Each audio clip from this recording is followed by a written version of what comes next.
Fala galera, bem-vindo ao canal e página Engenheiros Empreendedores. O vídeo de hoje é a nossa terceira aula eletrônica. E se você tá caindo aqui de paraquedas e não sabe o que é eletrônica, é só um nome que eu dei para nossas aulas de eletrônica. E o vídeo de hoje nós vamos falar sobre a parte mais importante de todas, que é o que rege a engenharia eletrônica, que é o que rege a eletrônica propriamente dita, e também a parte eletrotécnica, e até porque eletrônica e eletrotécnica caminham ali lado a lado uma coisa com a outra. Para você que não assistiu a primeira e nem a segunda aula, vou te dar um resumo. Na primeira aula eu falei para vocês como que surgiu a tensão elétrica por corrente contínua e por corrente alternada. Te trouxe os princípios por trás dessa teoria para você conseguir entender como é gerado essa tensão por baterias, como que é gerada a tensão que chega aí na sua casa, na sua tomada, e etc. Tentei dar uma introduzida bem física, bem teórica, mas para que você entenda realmente como é que surgiu e como se chegou nessas coisas. Na segunda aula eu falei um pouco sobre dúvidas gerais. Resolvi abrir um pouco o tema ao invés de dar uma aula, resolvi tirar várias dúvidas em relação a se o celular carrega mais rápido no 220,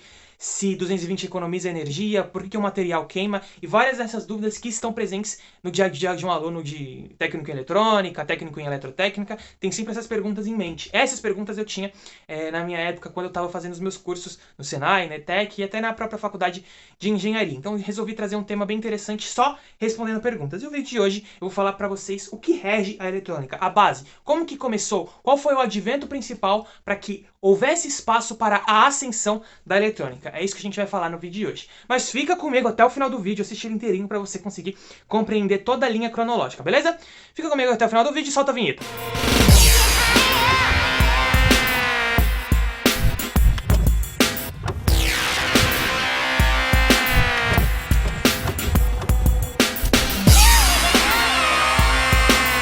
Então galera, vamos chegando e eu vou tentar te explicar da melhor forma possível. É lógico que quanto mais a gente pesquisa, mais coisas a gente aprende e aí a gente vai tentando introduzir toda a ordem cronológica da história para você conseguir compreender o que realmente aconteceu.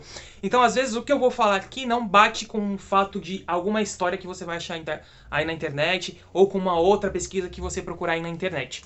Mas todas estão mais ou menos que alinhadas ali para o mesmo sentido, tentando mostrar para as pessoas como aconteceu essa revolução tecnológica da eletrônica. E o interessante é que é o seguinte, eu já falei para vocês de uma história de um homem chamado Thomas Edison e de Nikola Tesla que fizeram ou proporcionaram uma guerra chamada Guerra das Correntes, que basicamente foi duas formas de transmissão de energia diferentes, patenteadas por pessoas diferentes, e que acreditavam que a sua versão era melhor do que a do concorrente. Mas uma coisa que é interessantíssima, e mesmo que Thomas Edison tenha perdido essa guerra, e hoje a gente, graças a Deus, tem eletricidade por corrente alternada, ele foi um pioneiro, mesmo sem saber, da eletrônica. E por quê? Se você não sabe, eu vou te apresentar agora que Thomas Edison, além de descobrir, ou melhor, ter estudos relacionados à parte de transmissão de energia por corrente contínua, ele também foi o inventor ou descobridor da lâmpada incandescente. Aquela lâmpada mais antiguinha de filamento que tinha aí na sua casa. Talvez, se você não tem na minha idade, se você é mais novo, talvez você nem saiba o que é. Eu peguei algumas lâmpadas incandescentes quando eu era mais novo, eram aquelas que iluminavam um pouco, mas geravam uma grande quantidade de calor e também consumia muita energia. Mas Lucas, o que tem essa lâmpada? O que essa lâmpada tem a ver com a história da eletrônica? Olha que interessante. Thomas Edison, ele criou essa lâmpada. Só que uma coisa que era ruim na lâmpada incandescente é que ela não era tão eficiente em termos de luminosidade e também porque ela queimava muito fácil. Mas você para pensar o seguinte, bom, se eu estou colocando uma tensão estável, está fluindo um fluxo estável de elétrons ali por aquele filamento daquela lâmpada, por aquela resistência, por que essa lâmpada queima tão rápido? E aí Thomas Edison, né, como um cientista, como descobridor, um entusiasta e um curioso da área, foi lá tentar entender as propriedades físicas, químicas daquele filamento que ele proporcionou ali para a lâmpada para que acendesse, daquela resistência. E ele falou, nossa, por que será que essa lâmpada queima, né? Qual será o motivo para que haja a queima desse filamento? E aí, mesmo sem ele entender e mesmo sem ele descobrir, olha o que ele fez. Ele queria descobrir, certo? Por que o filamento da lâmpada queimava. E aí, o filamento da lâmpada queimava, lógico, por conta do uso, mas uma coisa que ele achou interessante foi o seguinte, né? Ele fez um experimento que ficou conhecido como efeito Edison na época, mas que depois foi se aprimorando e aí chamaram de efeito termiônico. Que é o quê? Entra até um pouquinho de física quântica nessa parte, mas eu não vou complicar tanto. Mas é o seguinte, quando você aquece um determinado material, a uma determinada temperatura, ele começa a ejetar elétrons. Ou seja, dependendo do material, vão ter elétrons lá na última camada. Se você não sabe o que é isso, assiste minhas aulas anteriores que você vai entender melhor. Existem os elétrons lá na última camada que eles podem ser ejetados por conta da alta temperatura que está sendo aplicada ali no material. Então ele começa a aquecer e ejetar elétrons para fora do material. E aí, ele percebeu isso, percebeu que havia a queima do filamento, que um lado ficava mais escuro, e aí ele fez um experimento mais ou menos assim do seguinte. Ele foi lá e ligou uma determinada lâmpada numa bateria. Então eu estou ilustrando aqui para vocês mais ou menos como é que isso funciona. Deixa eu chegar um pouquinho aqui mais perto. Aí, legal. Aí o que acontece? Ele pegou e ligou uma determinada lâmpada, tá? É só um desenho ilustrativo, não se preocupa muito com o desenho não. Mas ele ligou uma determinada lâmpada, uma determinada resistência de uma lâmpada a uma bateria. Então aqui eu tenho o polo positivo, aqui eu tenho o polo negativo.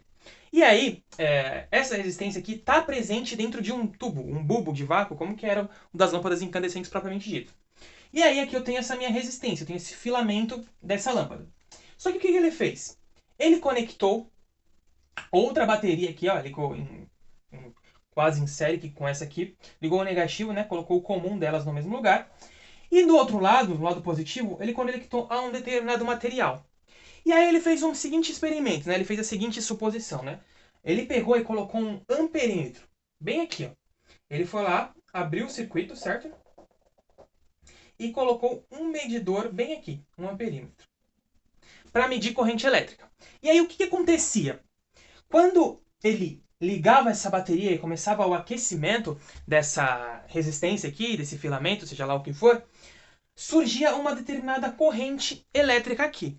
E uma coisa que era interessante é que se ele aumentasse a intensidade dessa bateria ou aumentasse a intensidade da bateria, o fluxo ordenado de elétrons, a corrente elétrica, aumentava também proporcionalmente. Então ele acabara de descobrir um efeito muito interessante.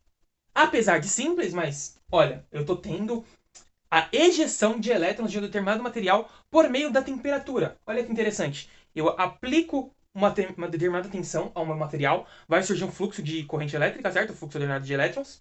Esse fluxo, passando na resistência, vai acontecer, óbvio, a resistência que vai se opor à passagem de corrente, aquilo vai aquecer por conta do atrito. E aí esse aquecimento vai fazer com que os elétrons sejam ejetados para cá, com uma determinada velocidade. Os elétrons mais excitados, que possuem uma energia, vão chegar aqui do meu outro lado, porque eu tenho elétrons aqui e tenho cargas positivas aqui nesse material por conta da minha conexão com a bateria. Então, além da velocidade com que o elétron está sendo ejetado, ele também está sendo puxado, digamos assim, por conta do campo elétrico presente das cargas positivas que estão contidas aqui nesse material. Ou seja, eu estou tendo um fluxo de elétrons ali no vácuo, né? Não era vácuo exatamente, mas eu estou tendo fluxo ordenado de elétrons ali no vácuo, e estou fazendo surgir uma corrente elétrica aqui, ó, pelo vácuo. Só que uma coisa interessante, e que é óbvio pra gente hoje, é que se ele invertesse essa polaridade aqui, se ele colocasse desse lado mais e desse lado menos, por exemplo, essa corrente elétrica aqui não existia mais.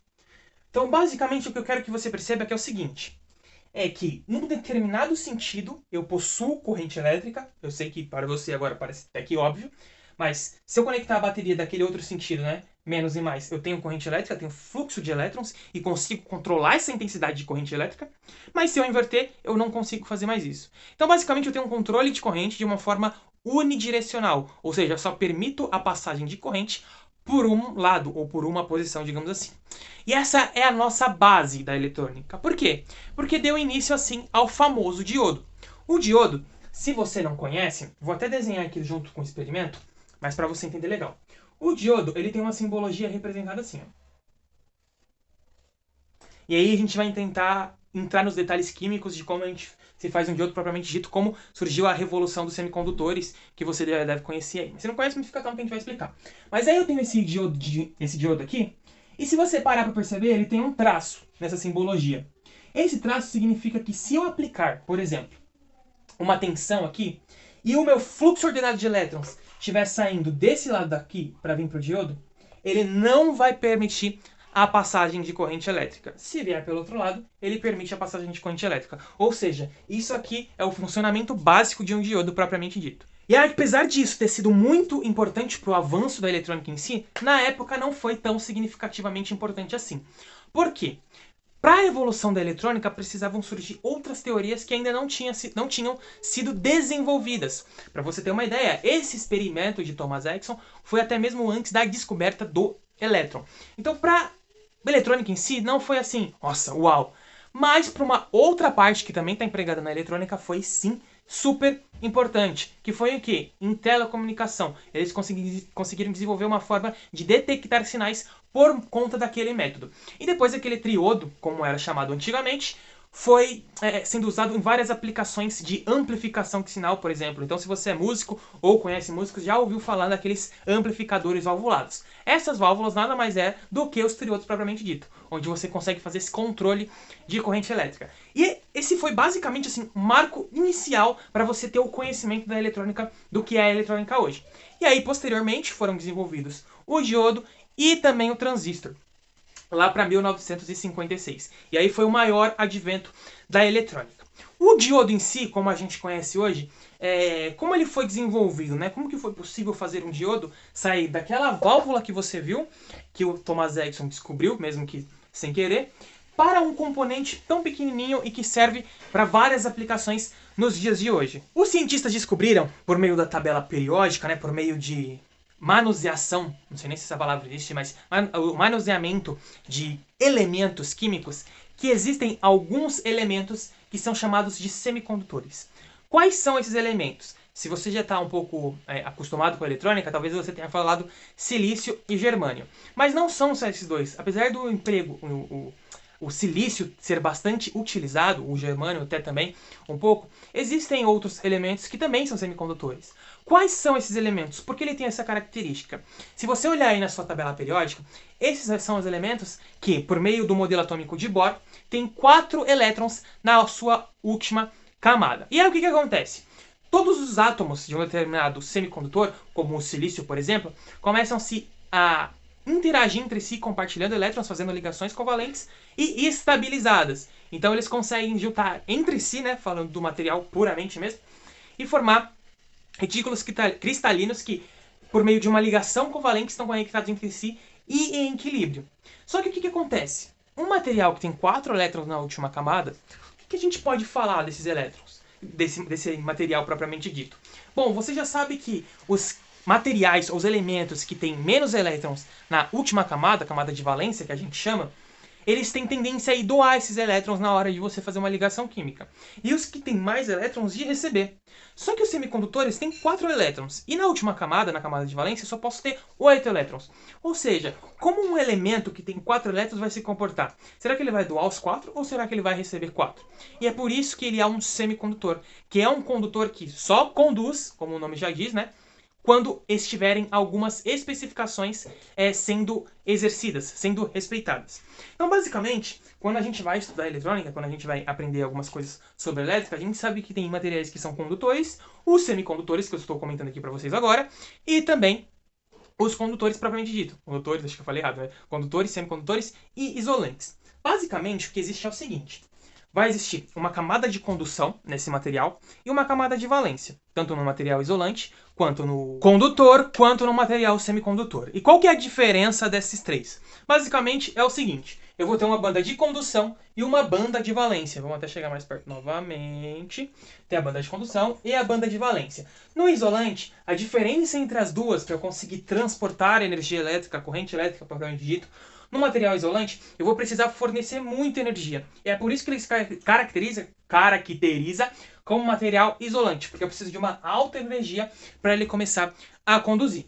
Já o semicondutor, ele vai precisar de uma determinada energia para que ele entre na banda de condução, mas é uma energia um pouquinho menor, por isso que ele é semicondutor. Ou seja, se eu conseguir aplicar uma determinada energia aqui, suficiente, eu faço com que ele conduza numa determinada região. E o meu condutor, propriamente dito, ele não vai ter separação nenhuma. Ele já vai ser um condutor por natureza. Então, por isso que a banda de condução e de valência aqui estão uma junto com a outra. E, basicamente, essas são as características desses três materiais. E aí, a gente vai dar enfoque em quem? Nesse materialzinho aqui, ó, nesse semicondutor. E os semicondutores, como eu já falei, são aqueles que têm 4 elétrons na última camada. Os mais usados hoje em dia são o silício e o germano, porque eles são amplamente... Ou melhor, eles têm grandes quantidades na natureza. Só que para cada um desses semicondutores, existe uma determinada energia que você precisa empregar para que eles conduzam propriamente dita. O material em si, intrínseco, conduza propriamente dito. Então, por exemplo, o silício vai ter lá um determinado potencial de energia, o germânio vai ter outro potencial de energia, o galho vai ter outro potencial de energia, e assim sucessivamente. Então, basicamente, aqui eu fiz um desenho de um átomo de silício. O silício ele vai ter 4 elétrons na última camada. Se eu vier aqui e colocar outro átomo de silício, ele vai fazer uma ligação covalente com esse silício aqui, né? Então, se eu pegasse, sei lá, o outro silício e colocasse aqui, certo? Eu vou ter um elétron aqui, um elétron aqui, um elétron aqui, um elétron aqui. E aí ele vai fazer uma ligação covalente com esse silício aqui de cima, e aí vão fazer vários átomos que vão ter várias ligações covalentes, e aí ele vai formar o material em si, o próprio silício puramente dito, silício puro propriamente dito. E aí o que acontece? Esse material aqui é o silício, ou o germânio, ou qualquer outro. Para eu fazer o material semicondutor, aliás, esse material semicondutor não, o diodo em si, eu vou precisar fazer algumas propriedades. Eu não sei se você já viu, mas normalmente um diodo, ele vai ter uma parte P e uma parte N. Vamos supor que é uma parte positiva e uma parte negativa. A parte negativa, se eu vier com elétrons do lado dele, eu vou ter o bloqueio. Eu não vou ter a passagem de elétrons pela parte N. Pela parte P, eu consigo sim conduzir os elétrons e eles passam para o outro lado, fazendo o caminho do fluxo ordenado de elétrons, fazendo com que a corrente elétrica flua propriamente dito. Mas para isso, eu vou precisar fazer uma coisa que se chama dopagem nesse material aqui. Eu vou precisar fazer uma outra ligação química para conseguir constituir esse material do tipo P e esse material do tipo N, que vai fazer o mesmo trabalho que aquele triodo que eu comentei com vocês no início. Que de um lado eu passo corrente, do outro eu não passo corrente. Aí eu consigo fazer basicamente esse controle. E como é que isso funciona? Lá na minha tabela periódica eu vou ter uma coluna onde eu vou ter os semicondutores. Vou até tentar colocar essa tabela periódica aqui do lado para vocês. Aí, tendo os semicondutores desse lado, na coluna do lado eu vou ter elementos que se caracterizam por ter 3 elétrons na camada de valência, e do outro lado eu vou ter elementos que se caracterizam por ter 5 elétrons na camada de valência. Então os meus semicondutores vão ter 4 elétrons na última camada de valência. O boro, por exemplo, ele vai ter 3 elétrons na camada de valência, e o fósforo vão ter 5 elétrons na camada de valência. Então o que eu faço? Eu pego um determinado semicondutor, de silício por exemplo, e dopo ele. Eu coloco substâncias nele para fazer com que ele fique um material do tipo P ou do tipo N. Como que eu faço um material ou um semicondutor que tem 4 elétrons na última camada virar um material do tipo P? É isso que você pensou. Ou não. Olha o que acontece. Quando eu junto um átomo de silício com um átomo de boro, por exemplo, olha o que acontece. Eu vou ter 4 elétrons aqui, 7 elétrons aqui, e vai me sobrar uma coisa que a gente vai chamar de lacuna, que é onde eu não tenho preenchimento nenhum, que é onde eu não tenho nenhuma ligação. E essa lacuna, para o nosso processo que a gente está fazendo, vai se caracterizar como se fosse uma carga positiva. Então é como se esse material aqui, ele ficasse menos negativo, menos eletronegativo.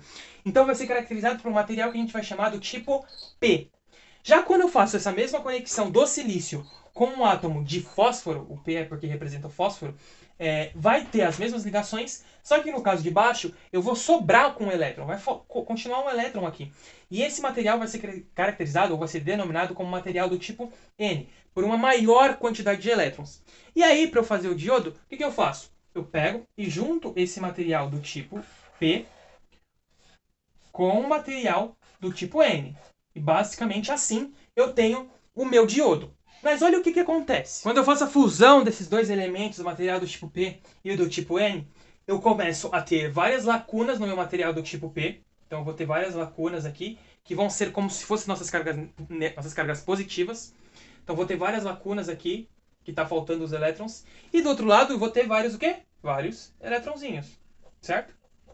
O que vai acontecer? Quando eu tenho essas lacunas e esses elétrons aqui, e eu fundo os dois materiais, eu faço uma fusão dos dois materiais, eu vou ter que os meus elétrons, eles vão vir para cá. Enquanto as minhas cargas positivas vão vir para o outro lado. Ou seja, vai ter um preenchimento dessas lacunas aqui que faltou, e esse lado aqui vai ficar um pouquinho mais positivo. E aí, presta atenção no que vai acontecer. Na hora que eles tentarem se estabilizar, os elétrons vão passar para esse lado, aqui eu vou ficar com cargas positivas, aqui com cargas mais negativas, e vai haver uma diferença de potencial entre esses dois pontos. Uma determinada zona vai ter uma diferença de potencial. Essa zona daqui, ó, em que está concentrado as cargas positivas e negativas, a gente chama de região de depressão ou barreira de potencial propriamente dita, que é uma barreira que impede que eu tenha fluxo de elétrons com um determinado potencial, com uma determinada tensão elétrica propriamente dita. Então, basicamente, eu vou ter o seguinte aqui, ó, vou ter uma barreira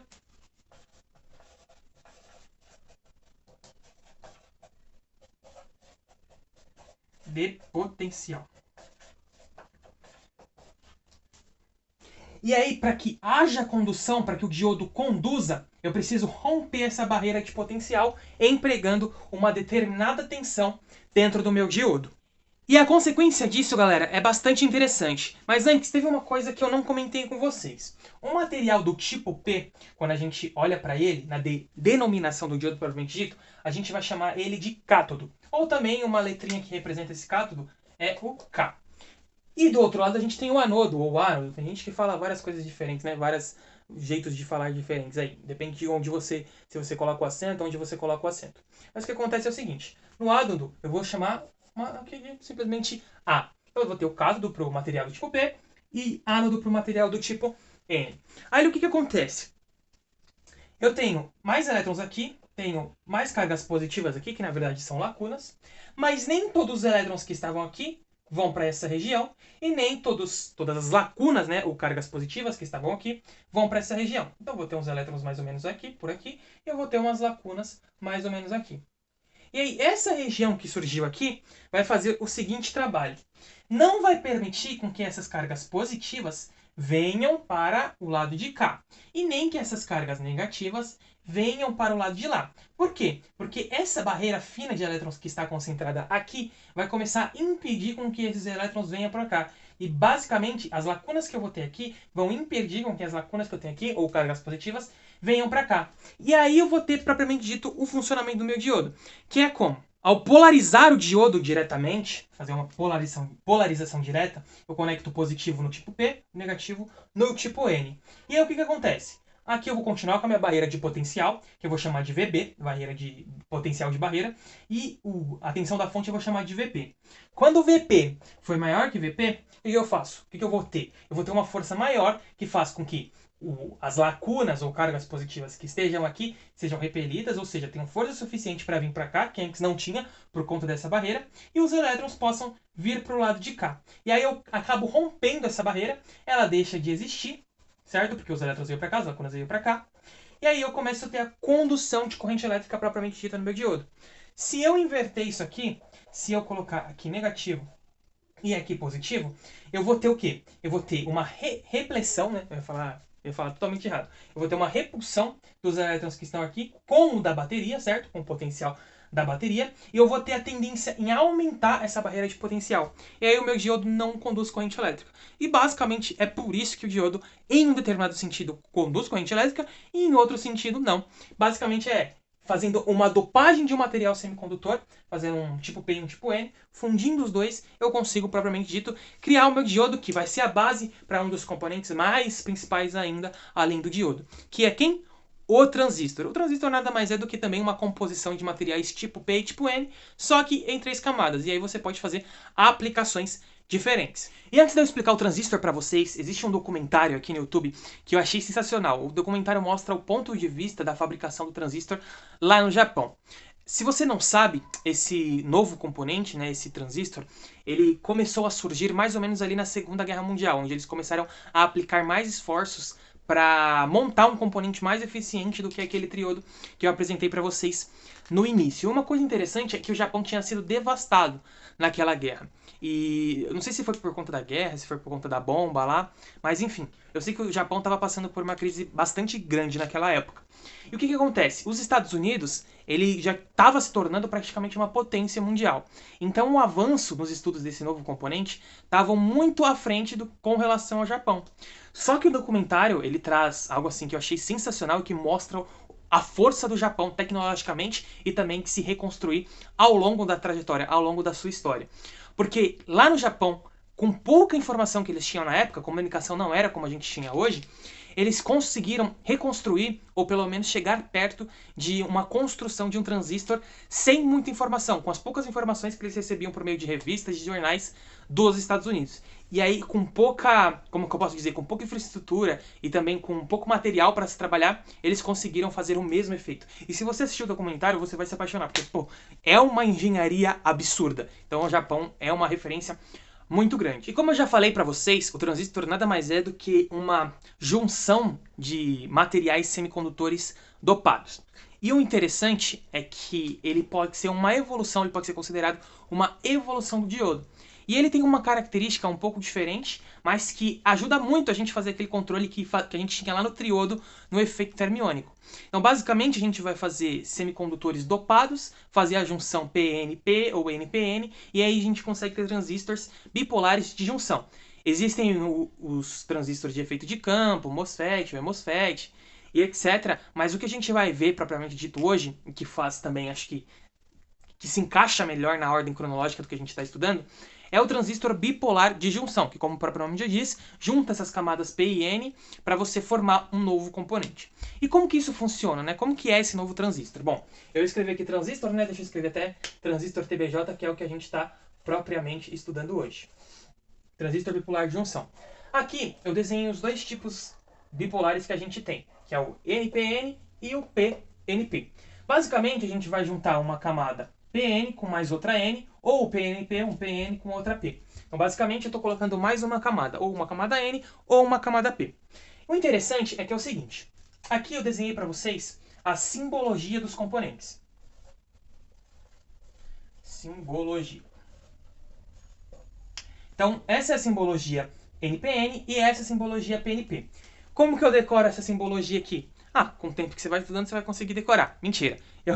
Eu uns tempos atrás, não sabia classificar qual era o NPN e o PNP, algum bom tempo atrás. Mas depois que eu assisti uma videoaula, ficou muito mais fácil.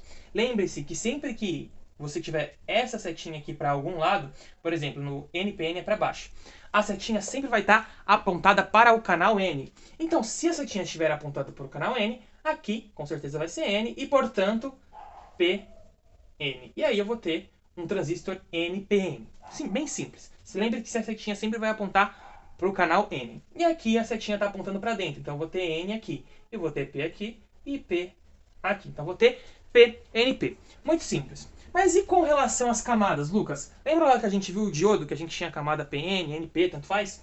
Agora eu vou ter essas camadas aqui compostas. E o que acontece? Isso aqui é a representação, por meio da química, digamos assim, de um transistor. Repare que um transistor NPN, o canal do meio é o canal P. Ou seja, é o canal que possui quem? As lacunas, certo? Tem várias lacunas aqui, que como se fossem minhas cargas positivas propriamente dita.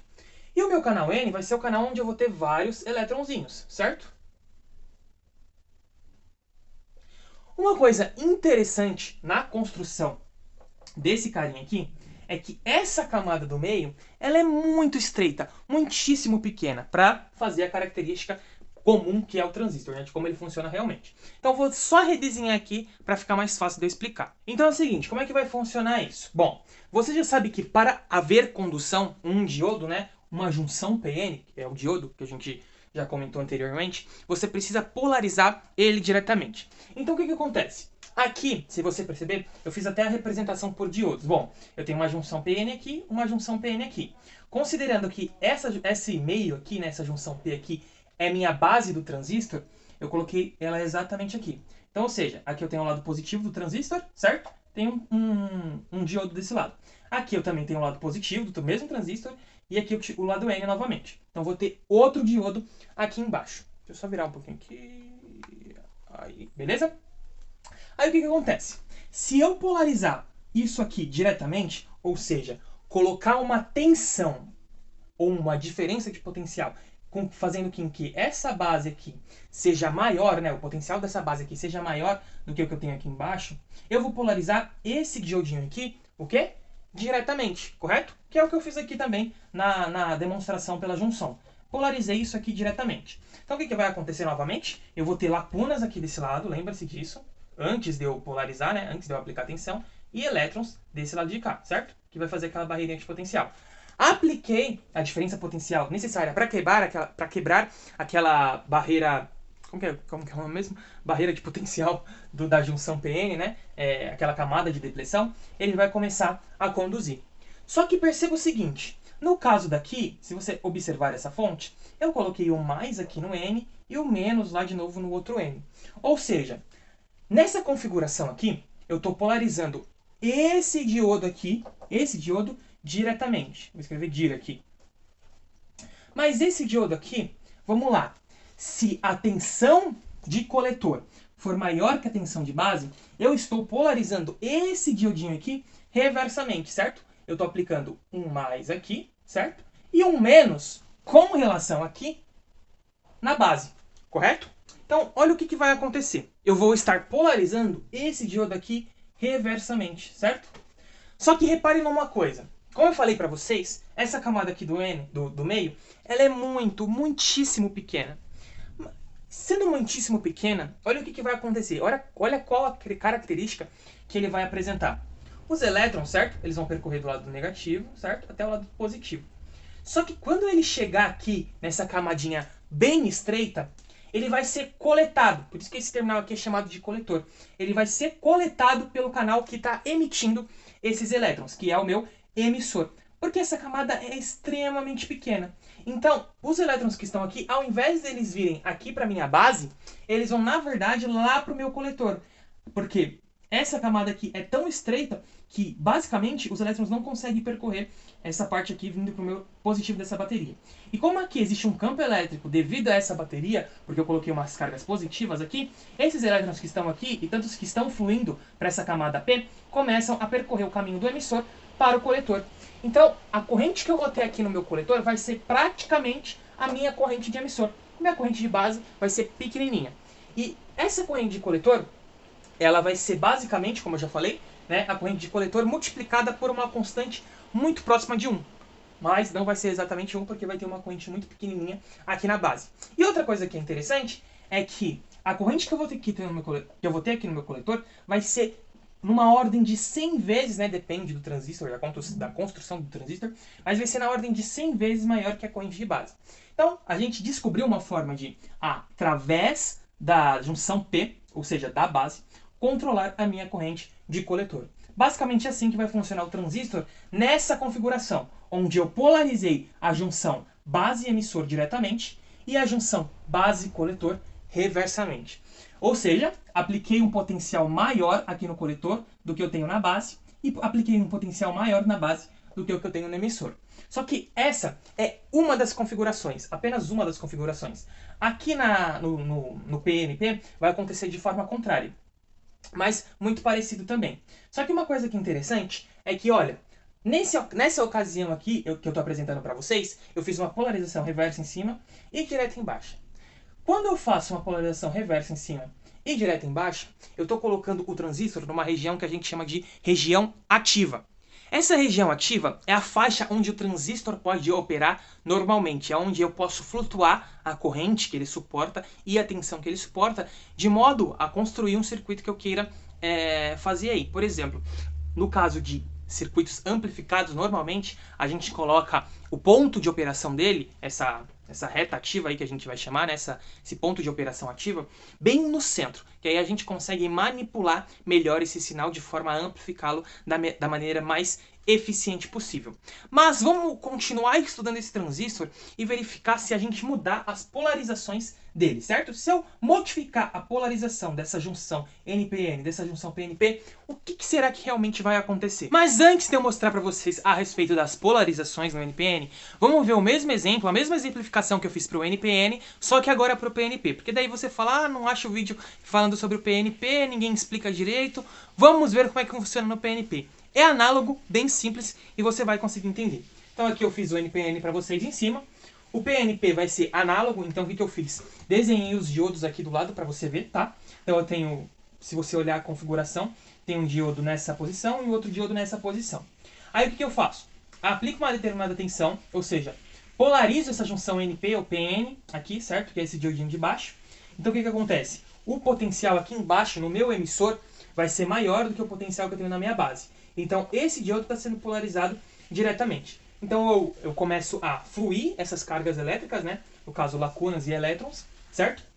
Quando eu aplico a diferença de potencial diretamente. E aí, da mesma forma que acontecia no NPN, vai acontecer aqui. Só que no caso, essa junção N aqui vai ser a junção mais estreita. E aí, da mesma forma onde ocorreu a emissão dos elétrons para o coletor, vai ocorrer nesse caso aqui, a emissão das lacunas para o meu coletor. Então é basicamente assim que vai funcionar o meu PNP, certo? Aqui eu tenho minha barreira de potencial, que na hora que eu aplico essa determinada tensão aqui polarizada diretamente, vou acabar rompendo essa barreira de potencial, fazendo com que os elétrons façam um movimento para cá e as lacunas para cá. Mas como esse movimento aqui, ou a melhor, como essa junção é bem estreitinha, ao invés das lacunas irem para a minha base, as lacunas vão para o meu coletor. E aí as lacunas, ou cargas positivas, como você quiser chamar aí, vão ser direcionadas, vão ser emitidas para o meu coletor, que vai coletar essas colunas, e assim vai funcionar o meu diodo PNP. Então, como você pode perceber aqui, no meu emissor eu vou ter um potencial maior do que na minha base,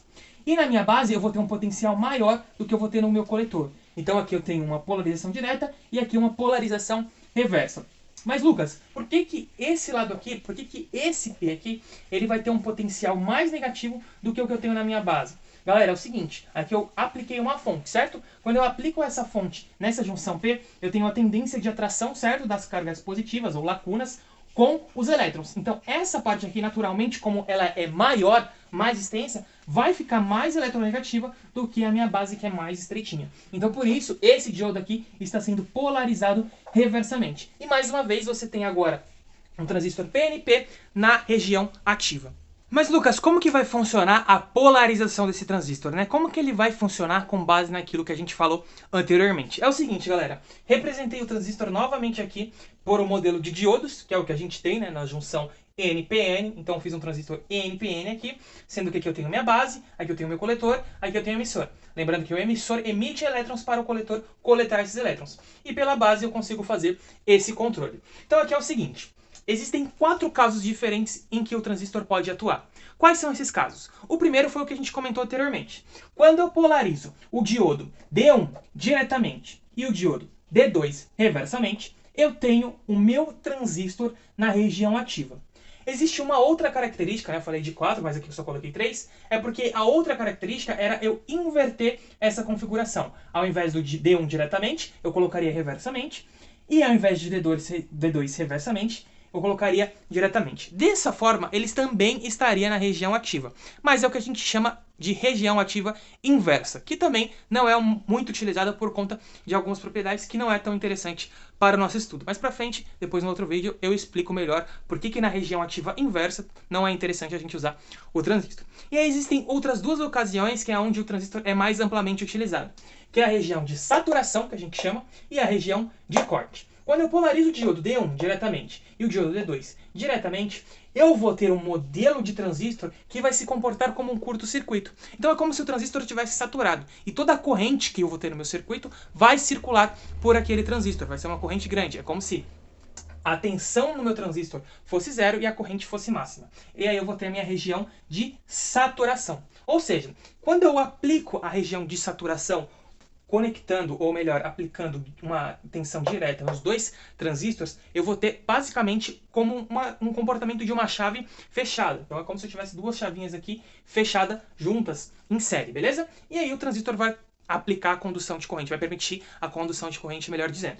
Agora, se eu aplicar a condição reversa nos 2 transistores, eu vou ter uma região que a gente chama de região de corte, que é onde os 2 transistores, ao invés de se comportar como um curto-circuito, dessa vez se comportam como uma chave aberta, tanto essa quanto essa. Então são 2 chaves abertas em série, e aí não há mais condução de corrente no meu transistor. Então, se eu trabalhar num projeto nessas 2 regiões aqui, eu vou ter o meu transistor operando como chave. É como se fosse o regulador lá da torneira. Quando você abre o registro, sai água. Quando você fecha o registro, não sai mais água. Então, eu posso aplicar o transistor em projetos de chaveamento, onde eu quero acionar e desacionar um determinado dispositivo que eu esteja ali trabalhando. E às vezes eu posso ter que, algum dispositivo eu quero acionar e desacionar ele várias vezes. Então o transistor ele consegue ser aplicado nesse tipo de situação. É lógico que ele, comparado com outros transistores, ele tem uma, como que eu posso dizer? ele tem uma velocidade de operação um pouco menor com relação aos transistores de efeito de campo, devido a essa circulação de corrente que eu tenho nas minhas junção NP, PN e etc. Mas ele também funciona bem na maioria dos casos. E é basicamente isso que a gente tem de polarização de transistor numa configuração NPN. No PNP vai acontecer daquela forma que eu expliquei anteriormente, só que ao contrário, né? Ele vai funcionar dessa mesma maneira, só que eu vou ter os diodos invertidos aqui, certo? E aí eu vou ter umas configurações diferentes, mas a análise vai ser praticamente a mesma. E assim eu tenho a polarização do meu transistor. Bem simples, galera. Tentei trazer contexto histórico para vocês, né? De como que surgiu, qual foi o advento principal para a ascensão da eletrônica. Mostrei para vocês sobre o triodo, como que ele foi feito, como que ele foi descoberto, mesmo que meio sem querer, e como ele ajudou nessa ascensão da eletrônica. E depois mostrei para vocês como que eu conseguia transformar um dispositivo daquele em um diodo, pegando elementos químicos e manipulando esses elementos químicos. Existem outros vídeos aqui no YouTube onde mostra, acho que um canal da Univesp, se eu não me engano, tem algumas aulas que ele mostra como que é feita essa dopagem desse material. Então é um material bastante completo para você que quer se aprofundar mais nessa parte física, nessa parte da história, e descobrir como é que esses componentes funcionam e como que a gente tem tanta tecnologia hoje. Porque é que se pensar, né, como um chip tão pequenininho consegue ter tantos transistores e fazer tantas operações ao mesmo tempo para a gente ter essa tecnologia que a gente tem hoje. Então tem vários vídeos bacanas aqui no YouTube. Hoje eu tentei explicar para vocês, trazer um pouquinho sobre a história e também como é que funcionam esses diodos, como é que você consegue, esses diodos não, né, esses dispositivos em geral, como o diodo e o transistor, como que eles funcionam no geral, como é que a gente pode aplicar ele em diversas situações. E antes da gente acabar, vamos fazer só um exemplo bem simples com um transistor, vamos fazer uma aplicação transistorizada só pra gente ver um efeito bem legal. E a aplicação é o seguinte, galera, vou até aproximar aqui para vocês verem melhor. É uma iluminação automática, dessas que a gente tem aí na rua, nos postes públicos aí. Então é o seguinte, fiz aqui uma aplicação transistorizada que funciona da seguinte forma. Aqui eu tenho uma lâmpada, aqui eu tenho um transistor, aqui eu tenho uma fonte de 5 volts, aqui eu tenho uma fonte de 12 volts para alimentar minha lâmpada. E aqui na minha base eu tenho uma divisão de resistências, um divisor de tensão propriamente dito, né? Tem uma resistência de 470 ohms e um LDR aqui. O LDR nada mais é do que um resistor dependente de luz. Quando você incide a luz nele, ele acontece um efeito parecido com o que acontece no fotovoltaico. Quando você incide a luz nele, ele libera elétrons para a camada de condução e aí a resistência dele cai bruscamente. E aí ele começa a conduzir também corrente elétrica. Basicamente funciona assim. Quando você retira a luz, a resistência dele volta a crescer novamente e aí para de passar corrente elétrica devido à alta resistência. Então basicamente esse circuito vai funcionar da seguinte forma. Preste atenção. Aqui eu tenho meu transistor que, quando acionado, vai permitir que esse fluxo de elétrons, que a gente vai considerar vindo do positivo, alimente minha lâmpada e ela acenda. Só que aqui é o seguinte, imagina que o meu LDR esteja no escuro neste momento. Será que minha lâmpada vai estar acesa ou apagada? Bom, pelo que a gente quer fazer aqui, né, se tiver escuro, a gente quer que a lâmpada acenda. Então é o seguinte, na hora que você começa a olhar essa malha de entrada aqui, né, essa malha da minha junção aqui base emissor, certo? Porque eu tenho minha queda de 0,7 volts. Olha o que acontece. Como a minha resistência aqui, sem luz, certo? Sem a lanterna estar incidida no meu LDR. Ou seja, o meu LDR não tem a incidência de luz. O que vai acontecer com ele? Ele vai ter uma alta resistência, certo? No escuro, ele vai ter uma alta resistência. Se ele tiver uma alta resistência, ele não vai permitir com que a corrente elétrica flua nesse sentido aqui, certo? A corrente elétrica não vai passar por ele. Então o único caminho que sobra é o da resistência de 470 ohms que eu coloquei aqui para a polarização transistor. Então ele vem aqui, passa por esse transistor. Se a tensão for suficientemente grande, certo? Se os 5 volts forem suficientes para ter a queda de tensão na resistência e ainda sobrar uma tensão maior que 0,7 volts da junção PN aqui do meu diodo no meu transistor, eu vou ter a polarização desse transistor, certo? Diretamente. E aí ele começa a conduzir corrente elétrica e aí eu acendo a minha lâmpada. No momento em que eu começo a incidir luz nesse meu LDR, a resistência dele começa a cair bruscamente. E vai ser bem menor que essa minha resistência de 470 ohms. E aí a corrente que estava fluindo para esse sentido aqui, vai começar a fluir, a maior parte da corrente vai começar assim, a fluir aqui para o meu LDR. Colocando a queda de tensão de 5 volts na minha fonte, muito mais em cima do meu LDR. E aí o meu transistor não vai ter tensão suficiente na junção PN aqui, base emissor, para fazer com que o transistor feche, ou seja, permita a condução de corrente elétrica. E assim a minha lâmpada fica apagada. Então esse é um exemplo de uma aplicação de um transistor como chave, operando na região de saturação e de corte. É lógico que para os valores que eu coloquei aqui, nem coloquei todos os valores, não coloquei a tensão da lâmpada, não coloquei a resistência do meu LDR, nem nada disso, também não sei muita informação sobre esse transistor aqui genérico, não tem como eu saber se ele vai estar operando exatamente na região de saturação ou de corte. É lógico que se eu não tiver uma tensão suficiente aqui, eu provavelmente vou estar na região de corte, porque minha lâmpada não vai estar acesa, eu não vou ter condução de corrente elétrica, ou se tiver vai ser uma corrente baixíssima, que não vai ser capaz de fazer com que minha lâmpada ligue. Já na região de saturação, eu não sei se exatamente ele vai estar na região máxima de saturação permitida para que eu tenha a máxima tensão aqui nessa lâmpada e consiga fornecer a máxima potência a ela. Mas ele vai funcionar de uma maneira bastante interessante, da maneira que a gente quer. Para colocar na região de corte de saturação, a gente teria que fazer os cálculos certinhos, manusear as equações que a gente tem para os transistores, que a gente vai ver numa próxima aula. Beleza, galera? Essa foi a aula de hoje, espero que você tenha gostado e entendido, espero que eu tenha trazido de forma cronológica como que surgiu e como houve a ascensão da eletrônica que permitiu que a gente estudasse engenharia eletrônica nos tempos de hoje, técnica eletrônica e outros cursos mais. Beleza, galera? Se você gostou desse vídeo, compartilhe com um amigo seu. Se ficou alguma dúvida, alguma coisa que você não entendeu, comenta aqui embaixo que eu com certeza vou te responder. E até o nosso próximo vídeo. Não se esquece de seguir a gente lá nas redes sociais, no Instagram e também no Facebook, como Engenheiros Empreendedores. E aqui embaixo também tem um link onde você pode acompanhar todos os meus projetos de robótica móvel, que é uma iniciação científica que eu faço na faculdade, e também o da Fórmula SAI, que é esse tipo de Fórmula 1, onde eu faço a parte de marketing lá pro pessoal. Beleza, galera? Muito obrigado, até o nosso próximo vídeo.